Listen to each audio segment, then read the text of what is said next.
ijtihaduka fima dhumina lak, kerja kerasmu mencari sesuatu yang sudah dijamin oleh Allah. Di sisi lain taksiruka, kamu itu teledor, enggak mau giat fima tuliba minka, sesuatu yang kamu diminta untuk melakukannya. Dikatakan itu adalah apa? Intimas, dalilun ala intimasi basirat, ala intimasil basirati, pertanda mata hatimu yang mati. Allah sudah menjamin tentang urusan dunia. Wa ma min dabbatin fil ardi illa 'alallahi rizquha, tidak ada yang melata di bumi kecuali ada jaminan dari Allah tentang rezekinya. Semut di dalam tanah, cacing, burung, dan dengan penuh keyakinan sampai dikatakan semesta ini ciptaan Allah, semuanya ini akan menjalani kisahnya dengan penuh kepasrahan, kecuali manusia yang penuh dengan keraguan. Semua semesta patuh dengan perintah Allah. Hanya manusia saja yang diberi akal untuk berpikir, justru ternyata kadang cara berpikirnya salah, sehingga menjadi makhluk yang paling ragu-ragu.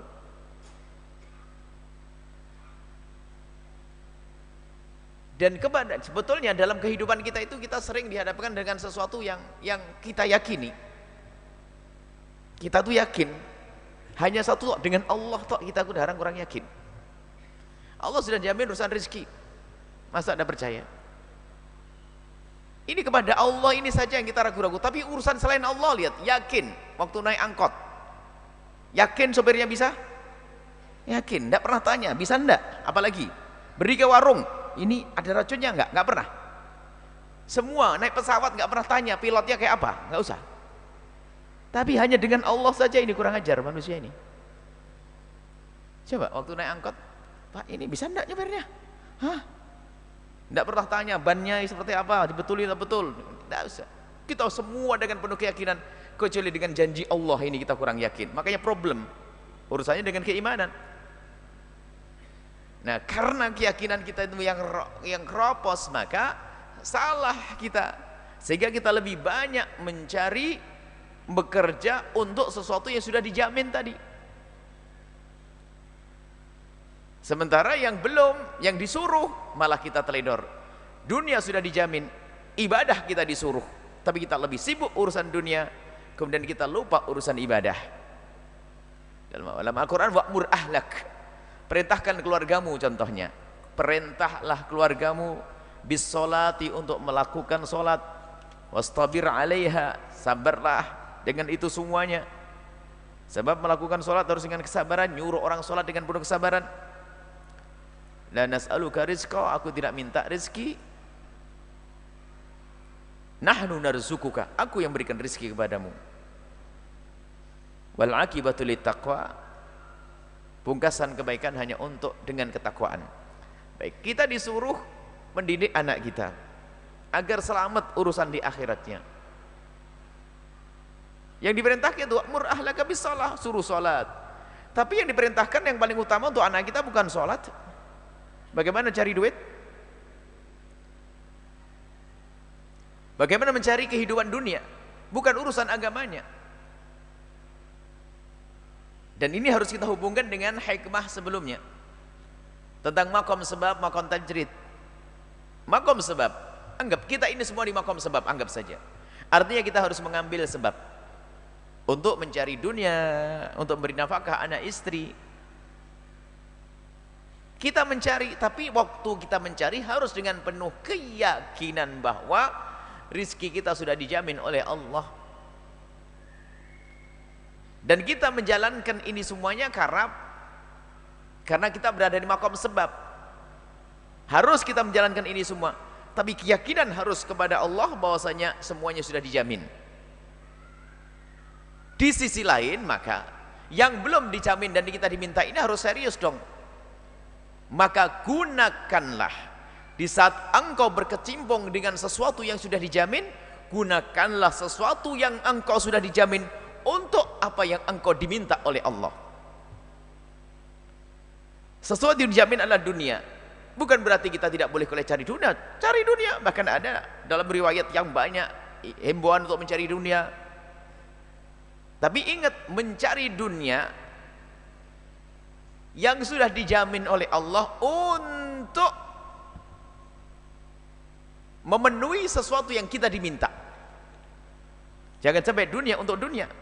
Lihat dalam hadis Nabi banyak, misalnya kalau kita menggunakan dunia untuk akhirat, nilainya bukan dunia lagi kok. Dalam hadis bersama, ingkana, jika ada orang melakukan maksudnya kharaja yas'a, jika ada seorang laki-laki keluar berusaha liwaladin lahu, untuk anaknya, kana fisabilillah. Jika ada seorang kharaja yas'a, ada seorang mencari li abawaini syaikhani, untuk berikan nafkah pada bapak ibunya yang sudah tua, fisabilillah. Bahkan ada orang yang mencari rezeki untuk dirinya sendiri, akan tidak minta-minta, maka itu fisabilillah. Ya, ada orang mencari rezeki untuk anak-anaknya, fisabilillah. Tapi jika ada orang mencari dunia untuk bangga-banggaan dunia, dikatakan fisabilis syaitan, di jalannya syaitan. Artinya yang berkecimpung dalam dunia bukan sesuatu yang terlarang, tapi segera diarahkan agar dunia kita ini yang kita cari, dunia yang sudah dijamin untuk kita kalau mencarinya, maka gunakan dunia ini adalah untuk berbekal kita menjalankan apa yang kita diminta. Mencari dunia sudah ada jaminan. Kita bukan,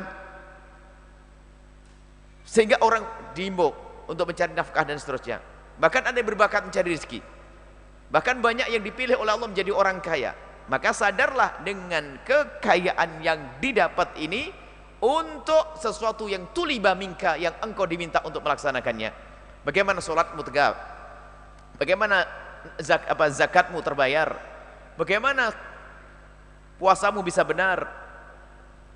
Jadi jangan sampai malah kebalikannya, mengorbankan akhiratnya untuk dapat dunia. Ini orang keblinger. Akan tapi jadikan duniamu untuk akhirat, maka berjayalah orang ini. Biarpun kelihatannya di dunia adalah orang yang kelihatan kaya raya, dengan mobil mewahnya, dengan rumah megahnya, akan tapi ternyata kekayaannya yang ia cari untuk matulibamin, untuk melaksanakan apa yang saat ini diminta oleh Allah. Sehingga bekerja keras, akan tapi lihat sholat 5 waktu tidak pernah ditinggal, dia akan senantiasa di awal waktu, zakat dibayar, puasa Ramadan benar. Justru kekayaannya menjadikan dia untuk tidak bermaksiat. Kaya raya dia, berpikir kalau saya nyopir sendiri banyak ngelihat aurat di jalan. Akhirnya berpikir, mending saya disupiri sama sopir saya pejam mata misalnya, itu loh. Karena jalannya jalan rusak. Misal dia menggunakan kekayaannya untuk menjauhkan dia dari dosa. Membuat rumah yang seperti apa? Dia berpikir untuk menjalankan perintah Allah dengan kekayaannya. Tapi sebaliknya itu manusia yang keblinger, yang mata hatinya mati, dunia tidak apa, akhiratnya korban. Akhiratnya korban untuk mencari dunia, ternyata harus kehilangan sholatnya, mencari dunia kehilangan kerudungnya, mencari dunia kehilangan puasanya, mencari dunia tambah dimurkai oleh Allah dengan kemaksiatan. Maka nah ini, agar sesuatu yang sudah dijamin oleh Allah ini kalau kita cari, agar kita selamat, karena kita di makom sebab tadi lah, ini lanjutan sebetulnya. Jangan sampai nanti di makom sebab keblinger, kebablasan, supaya orang tidak terlena di makom sebab. Sehingga jadi kalau memang engkau di makom sebab sekarang penuhi syarat-syarat di makom sebab, maka engkau di makom sebab yang selamat. Karena sebab ini sebelumnya sudah dijamin oleh Allah. Cuman makom sebab, kamu harus bekerja, kamu harus berjuang mencari rezeki. Akan tapi ingat, ada beberapa syarat. Yang pertama, di saat engkau mencari makom sebab, harus dengan cara yang benar. Dengan cara yang benar. Ini baru makom sebabnya adalah makom sebab ini. Yang pertama, cara yang benar. Kalau ada orang di makom sebab mencari rezeki kok dengan cara yang haram, itu sudah intimasul basirah tadi, orang mati mata hatinya, nggak tahu apa yang dicari. Bukan Allah yang dicari. Masih maksa kerja dengan kerjaan yang haram atau dengan cara yang haram, maka ini mati. Tidak. Yang kedua adalah dengan tidak meninggalkan kewajiban-kewajiban. Zatnya pekerjaan itu adalah halal, diridhoi oleh Allah. Yang kedua, di saat menjalankannya tidak meninggalkan kewajiban kepada Allah seperti sholat, puasa dan lainnya. Yang ketiga, di dalam menjalankan pekerjaan tidak melakukan keharuman. 3 syarat ini harus ada. Semuanya tolong dicek masing-masing. Kalau kita ingin menuju kepada Allah, ini waktu kita berada di makom sebab harus kita penuhi 3 hal ini. Pekerjaan yang kita tekuni adalah halal, dan di saat kita menjalankannya, sebab ada pekerjaan halal tapi cara menjalankannya meninggalkan sholat, dan cara mengerjakannya, dan di saat kita mengerjakannya tidak meninggalkan kewajiban kepada Allah. Dan yang ketiga, di saat kita menjalankannya tidak melakukan keharaman. Mungkin di situ kita bekerja dengan seorang yang membuka auratnya, atau kita bekerja di tempat tersebut yang bakal tergoda hati kita lalu rusak. Tidak. Kalau sudah terpenuhi 3 ini, maka masuklah dia kepada orang yang makomnya makom sebab yang diridhoi oleh Allah, dan apapun yang dilakukannya akan punya pangkat seperti orang di jalan Allah, seperti orang jihad di jalan Allah. Tapi banyak orang tertipu. Orang tertipu, dunia dicari untuk dunia, pasti tertipu dia. Atau katanya mencari dunia untuk akhirat tapi tidak waspada tentang kehalalan dan keharamannya, maka dia tertipu. Innallaha thayyib la yaqbalu illa thayyiba. Allah maha baik, tidak akan menerima kecuali yang baik. Tujuan sebaik apapun, jika cara untuk menggapainya adalah tidak benar, tidak akan sampai kepada Allah. Sebaik apapun tujuan tersebut, katanya untuk akhirat, tapi ternyata waktu mencarinya tidak benar, tidak akan sampai kepada Allah Subhanahu wa taala. Maka di sini ibadah ada 2. Ibadah seperti sholat, puasa dan sebagainya. Ini jelas. Ibadah dalam bentuknya ibadah, akan tapi Nabi juga mengisyaratkan alangkah banyaknya amal bentuknya adalah dunia tapi nilainya adalah akhirat. Yaitu apa? Di saat kita berurusan dengan dunia dengan cara yang benar, lalu setelah itu kita gunakan dunia untuk akhirat. Dan alangkah banyaknya hamba yang dipilih oleh Allah. Kalau kita lihat dia bekerja keras, cari duit keras, akan tapi mendengar suara adzan dia adalah bergegas untuk melaksanakan sholat. Ibadahnya pun tidak pernah putus, tapi cari duitnya kenceng.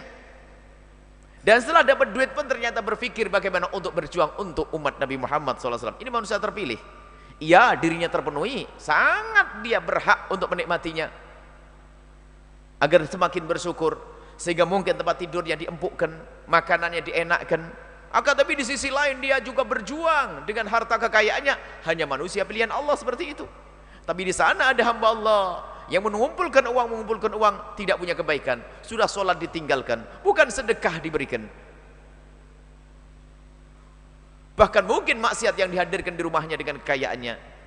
Nah, ini adalah manusia yang mata hatinya mati, bahkan dia setelah itu menjadi hamba yang dimurkai oleh Allah Subhanahu wa taala.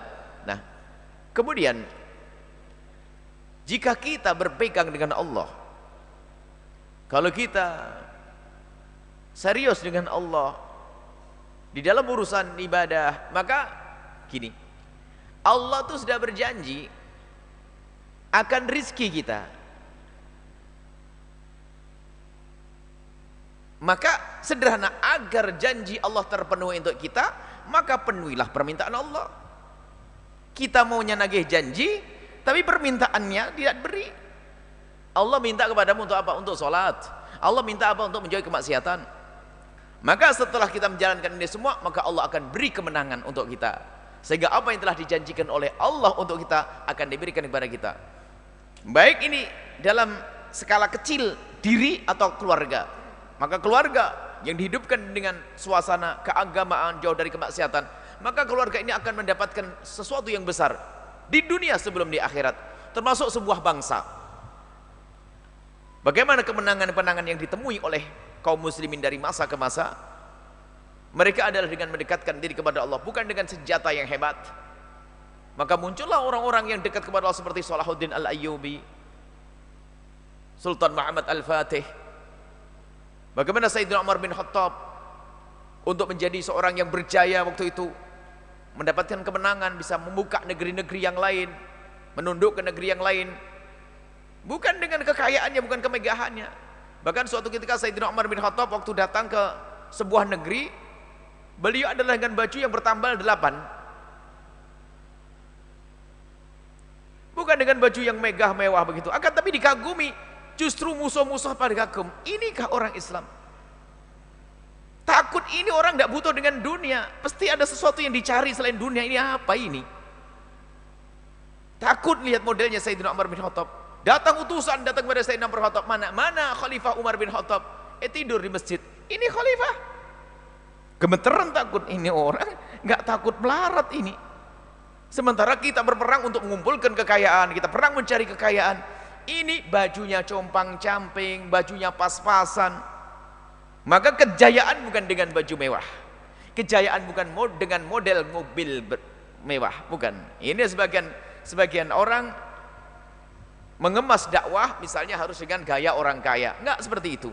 Sayyidina Umar bin Khattab gayanya adalah gaya orang fakir, akan tapi tidak pernah mengurangi kejayaannya, sebab kejayaan dan wibawa adalah dengan Islam, bukan dengan harta. Maka siapapun, apakah itu ustadz atau selain ustadz, yang menganggap wibawa adalah dengan harta, rendahlah dia.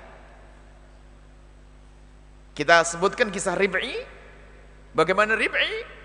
Rib'i itu datang kepada Rustum, panglima musuh dalam sebuah peperangan begitu. Bertemulah Rib'i ini. Rib'i dengan baju compang-camping, dengan tongkat di sebelah, naik keledai, turun begitu. Dengan penuh keberanian, tidak pernah rasa takut. Duduk di sampingnya Rustum, sang panglima kafir itu. Ini orang kok tenang banget, semua orang jalannya pakai kesot, ini kok tenang saja, nggak punya rasa takut. Tapi bukan dengan bersenjata yang lengkap, bukan dengan baju yang mewah. Tanya, siapa kamu? Untuk apa kamu datang ke sini? Aku datang ke sini diutus untuk, aku utusan-utusannya Rasulullah.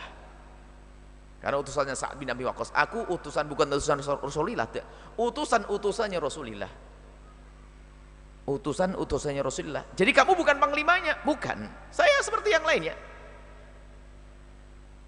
Bingung lagi ini, bukan panglimanya saja kayak begini, gimana panglimanya? Ini hanya orang biasa, orang kecil datang dengan keberaniannya. Datang, untuk apa kamu ke sini? Aku di sini untuk membebaskan hamba Allah dari diperbudak,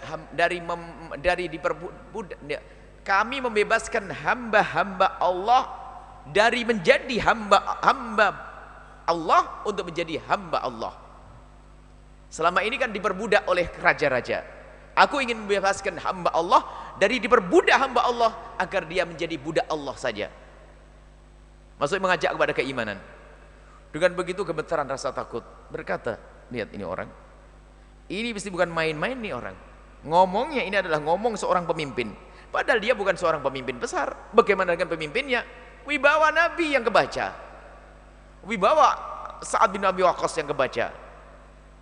Makanya Islam itu adalah bukan dengan pancaran iman di dalam batinnya, bukan dengan mobil mewah lalu dihormati, bukan. Ini salah. Kalau dakwah harus mengemas dirinya harus dengan mobil mewah, dengan rumah megah, kemudian apalagi biar jadi ustadz kelas menengah ke atas, melambung atau macam-macam. Kejayaan kita, kemuliaan kita hanya dengan agama Allah Subhanahu wa taala, dan tidak ada kemuliaan selain dengan Allah. Maka siapapun dari kita yang terbetik di hatinya merasa mulia dengan kekayaannya, maka ketahuilah kita menjadi sangat rendah di hadapan Allah. Akan tapi yang diberi Allah kekayaan, mulyalah dengan kekayaanmu dengan Allah, bukan dengan kekayaanmu. Mulyalah, jadikanlah kekayaanmu untuk mulia dengan Allah Subhanahu wa taala. Maka menjadilah orang yang senang berderma dengan kekayaannya. Dan dengan kekayaannya justru untuk memanjakan dirinya agar bisa beribadah kepada Allah. Memanjakan dirinya untuk beribadah kepada Allah. Mungkin ada orang kalau sibuk tidak bisa ngaji karena aku punya kekayaan, biar semua urusan diselesaikan yang lain tapi aku mau ngaji. Apalagi melakukan ibadah yang lainnya. Jadi jadikan kekayaanmu untuk memanjakan dirimu untuk mengabdi kepada Allah Subhanahu wa taala. Maka meleklah mata hati kita saat itu. Bukan kita sibuk urusan dunia untuk dunia, tapi kita sibuk mencari dunia untuk berbekal di akhirat. Selamatlah manusia semacam ini. Itulah hamba-hamba yang diinginkan oleh Rasul sallallahu alaihi wasallam. Maka dari itu ayo semuanya koreksi diri. Siapa dirimu? Dirimu yang telah diberi oleh Allah kekayaan melimpah, bersyukurlah kepada Allah. Karena sesungguhnya apa yang Allah berikan kepada kita sebenarnya itu kalau kita fahami dan kita sadari, itu muqaddimah dan kendaraan untuk menjadi mulia di akhirat. Apakah itu harta? Apakah itu pangkat? Kalau orang faham yang diberi oleh Allah pangkat, maka ketahuilah itu sebetulnya Allah berikan kepada dia bekal untuk mulia di akhirat. Diberi kekayaan juga bekal untuk mulia di akhirat. Cuman catatannya, kamu gunakan apa pangkatmu dan kamu gunakan untuk apa kekayaanmu. Baik, mari kita koreksi diri kita sendiri. Dan kita semua di makam sebab, dan kita harus mencari rezeki. Maka ingat, jangan mencari rezeki dengan meninggalkan perintah Allah. Sebab kalau kita mencari dunia dengan meninggalkan perintah Allah, maka kita tertipu. Kita adalah orang yang tidak kenal Allah Subhanahu wa taala. Tadi 3 syarat. Pertama adalah dengan cara yang benar. Yang kedua adalah tidak meninggalkan kewajiban. Dan yang ketiga, tidak dengan melakukan keharaman. Dan setelah itu menjadilah engkau orang yang paling kaya di dunia ini. Dan setelah itu apa lagi? Buahnya, gunakan kekayaanmu itu untuk memanjakan dirimu meluncur ke surga Allah Subhanahu wa taala. Maka apa yang Anda lakukan itu semua menjadi ibadah seperti yang disabdakan Nabi, kam min amalin, alangkah banyaknya amal itu, ala surati amali dunia, seperti gambarnya amal dunia, akan tapi di hadapan Allah itu adalah amal akhirat. Dia bekerja, ternyata berpikir setelah bekerja nanti untuk hasilnya adalah untuk Allah Subhanahu wa taala. Kemudian juga setelah itu, ini sekali penutup, di saat Anda berada di tempat kerja, Anda bekerja, Anda setiap di tempat kerja memulai sebuah pekerjaan, atau yang punya proyek besar, kecil atau besar sama, dunia. Kalau tidak nyampe di akhirat ditinggal semuanya, nggak ada artinya. Yang kaya raya kayak Qarun nggak membawa amalnya sama sekali. Jadi ini dunia kisahnya. Apakah yang usahanya kecil atau besar? Maka di saat Anda lagi mulai bekerja, langsung hadirkan Allah di dalam pekerjaan Anda. Misal, saya ini punya proyek, untungnya adalah 100 juta. Nanti akhir bulan atau akhir tahun atau apa, saya akan mendapatkan untung 100 juta atau 1 miliar atau 2 miliar, yang gede sekali deh. Maka langsung ambil bagiannya untuk Allah. Kalau nanti benar-benar aku berhasil, maka aku berikan kepada Allah berapa persen. Langsung sertakan Allah di dalamnya. Maka berarti langsung tujuan kita benahi arah bahtera itu, perjalanan kita itu, urusan kerja gitu, arahnya kita arahkan kemana? Daripada melenceng terus kepada dunia, sudah kita belokkan kepada Allah. Ada untungnya. Hasil 1 miliar, separuhnya akan gunakan untuk Allah. Kan 500-nya juga masih sisanya juga hasil. Jangan pelit-pelit. Kadang-kadang bayang dok, ngangen-ngangen gini saja sudah pelitnya semuanya. 1 miliar 500 juta. Semuanya yang 500-nya juga belum datang. Padahal itu hanya membersihkan hati agar kita tidak melenceng, tidak terus mengikuti dunia. Pokoknya kalau aku mendapatkan rezeki, maka akan aku potong untuk Allah. Maka inilah usaha yang tidak pernah rugi. Dan tidak akan menemukan kerugian sama sekali kalau dia faham makna ini. Kenapa? Di saat dia berhasil, maka dia ingat dengan janjinya. Maka setelah itu 500 juta akan diberikan di jalan Allah. 500 juta lagi menjadi harta yang penuh berkah. 500 untuk Allah dan 500 yang untuk Allah yang akan ditabung nanti di akhirat, yang akan dipetik nanti di akhirat. Coba kalau tidak punya janji itu, lihat, biarpun 1 miliar, mungkin setelah 1 miliar digunakan untuk dunia lagi. Setelah itu berkembang lagi menjadi 10 miliar. Di dunia lagi, mungkin punya tower yang banyak, punya perusahaan yang banyak, tak tahunya belum sempat berbuat baik, tak tahunya keburu mati, mau kemana dia? Alangkah ruginya dia. Harta melimpah tapi tidak dibawa. Sementara di sana tidak ada bekal lagi, tidak ada berbekal lagi. Bekalnya adalah saat di dunia. Karena dia waktu memulai bekerja tadi ingat Allah, disadarkan batinnya kepada Allah, kalau aku punya keuntungan, akan aku potong untuk Allah separuh. Sebelum diminta oleh Allah, yang diminta adalah bab zakat. Itu mah jelas. Ini dah bukan bab zakat ini. Ini bab meluruskan agar saya tidak belok terus kepada dunia, biar tidak melenceng terus ke dunia.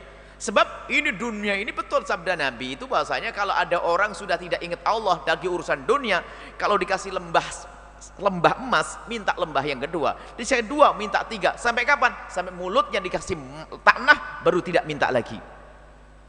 Nah, terus tumpuk menumpuk kerakusan, pangkas ini semuanya. Dan setelah itu menjadilah Anda orang kaya. Tapi ingat, kaya yang selamat membelokkan untuk akhirat terus, bukan terus ngikuti dunia. Sementara ini sudah dijamin oleh Allah Subhanahu wa taala. Maka gunakan duniamu untuk sesuatu yang belum dijamin. Gunakan sesuatu yang sudah dijamin oleh Allah untukmu untuk sesuatu yang Allah minta darimu untuk kau lakukan. Nah, di saat Anda berhasil, maka Anda ingat dengan janji Anda. Nah, ini niat ini.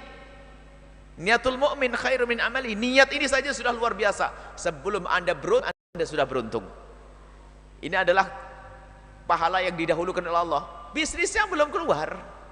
Hanya nih dalam hitungan proyek, misalnya atau apa usaha, saya akan beruntung 1 miliar atau 2 miliar. Tokoku 1 tahun, target saya adalah 1 tahun perkiraan adalah dapat untung 1 miliar. Untung 1 miliar bersih akan aku gunakan untuk Allah 500 juta. Atau mungkinlah kurang banyak. Masa tabungan di akhirat cuma 500 juta? 750. 250 akan aku kembangkan untuk yang lainnya. Selamat dia. Tidak boleh dunia, tapi lihat manusia kalau sudah kena racunnya dunia tadi, maka menjadi hubbud dunia. Lihat, tidak ingat akhirat, mau berbuat baik saja menunda. Nanti saja kalau sudah gede, sudah ada untung lagi, mau saya gedein lagi deh nanti. Kalau saya sekarang kan, kalau toko saya kecil, penghasilan saya sebulan hanya ya 2 juta. Ini kalau saya gedekan lagi mungkin untung saya bisa 10 juta. Kalau saya gedekan lagi 10 juta menjadi 100 juta. Jadi enggak nyumbang-nyumbang, mau gedekan toko lagi. Akhirnya betul, tokonya bisa sebulan 1 miliar. Tapi apa? Setelah 1 miliar sebulan kayaknya masih kurang. Biar nanti saya kaya sekalian, biar saya berbuat baik yang banyak. Tatonya bener kaya, belum berbuat baik, masuk rumah sakit dan mati. Mana rezekinya yang buat Allah? Mana untuk dirinya sendiri? Nggak ada. Maka mulai dari awal selagi Anda masih melangkah, biarpun dari gaji yang 100 ribu, 200 ribu untung, bukan rugi. Kalau Anda masih membutuhkan, lain cerita. Saya setiap bulan dapat gaji 1 juta, tapi kebutuhanku 1 juta. Ya pokoknya kerja yang benar saja deh, masuk surga nanti. Halal masuk surga, nggak usah sedekah dulu, dirimu butuh kok. Ini bicara bukan orang itu, akan tapi bicara orang yang sudah diberi oleh Allah kelebihan. Jangan sampai dunia kita cari untuk dunia lagi, maka akhirnya adalah tetap untuk dunia. Tapi carilah dunia untuk akhirat tadi. Dunia untuk akhirat, dunia untuk akhirat. Nah, di saat Anda berhasil, maka ketahuilah Anda akan ingat janji Anda. Anda mendapatkan kebaikan. Kemudian di saat seseorang itu tidak berhasil, tak tahunya pebisnisnya, wah meleset. Waduh, nggak dapat untung nih. Nggak dapat untung katanya. Oh, nggak dapat untung di dunia, tapi niatmu sudah dapat pahala. 1 miliarnya sudah nyampe di akhirat ya. Berarti inilah bisnis yang tidak pernah rugi, yaitu di saat kita sambungkan dengan Allah. Di saat kita berhasil, kita bisa berbuat baik, berlipat ganda pahalanya. Tidak bisa berbuat baik karena runtuh bisnisnya, dia sudah punya niat baik, akan mulia di akhirat. Kalau seandainya saat itu mati, matinya pun sudah punya tabungan besar di hadapan Allah Subhanahu wa taala. Maka ingat, jadilah orang cerdas, bukan jadi orang yang mati atau yang buta mata hatinya. Maka dari itu, jangan sampai ijtihaduka fima duminalak, jangan sampai ijtihadmu, kesungguhanmu di dalam mencari dunia yang sudah dijamin oleh Allah memangkas urusan akhiratmu. Akan tapi berjuanglah engkau di dalam urusan dunia untuk menyuburkan urusan akhiratmu. Cari dunia, kumpulkan dunia untuk memanjakan dirimu, untuk melaksanakan perintah Allah Subhanahu wa taala. Kalau bukan itu, dunia tidak ada artinya. Jika duniamu bukan untuk memanjakan dirimu dekat kepada Allah, maka itu dunia yang fitnah, yang sesungguhnya dunia yang menghantarkan ke neraka, dunia yang membawa kita untuk dekat kepada syaitan. Berpikirlah untuk diri masing-masing. Semuanya dari malam ini sudah, semua harus berpikir, duniaku untuk apa? Apakah benar duniaku untuk akhirat? Dan tanda bahwasannya apa yang Allah berikan kepada kita itu karunia adalah jika kita mendapatkan itu semuanya semakin dekat kepada Allah. Apapun itu karunia, istri, suami, harta, pangkat. Coba lihat, jika Anda mendapatkan pangkat tersebut kok Anda semakin dekat kepada Allah, berarti itu adalah nikmat. Jika Anda mendapatkan harta kok Anda semakin dekat kepada Allah, banyak ngaji, semakin banyak zikir, banyak sholat, maka itu nikmat. Tapi kalau sudah mulai buka toko, tokonya mulai gede, shopnya semakin mundur ke belakang, awas ini mulai bencana ini, hati-hati. Ngajinya semakin berkurang. Sama yang sudah menikah, dulu mah rajin bener waktu masih bujang, wah Masya Allah. Tapi sudah menikah ini jarang kelihatan. Wah hati-hati, itu fitnah itu. Bukan nikmat lagi. Ukuran dunia seperti itu. Jika duniamu itu menjadikan dirimu semakin dekat kepada Allah, maka dunia itu nilainya akhirat. Seperti yang disabdakan baginda Nabi Muhammad sallallahu alaihi wasallam. Semoga Allah tidak menjadikan kita tertipu dengan dunia, dan semoga Allah membuka mata hati kita di saat kita harus mendapatkan dunia. Semoga kita bisa menggunakan untuk akhirat, dan semoga kita bukan menjadi orang yang mengorbankan akhirat untuk dunia, akan tapi semoga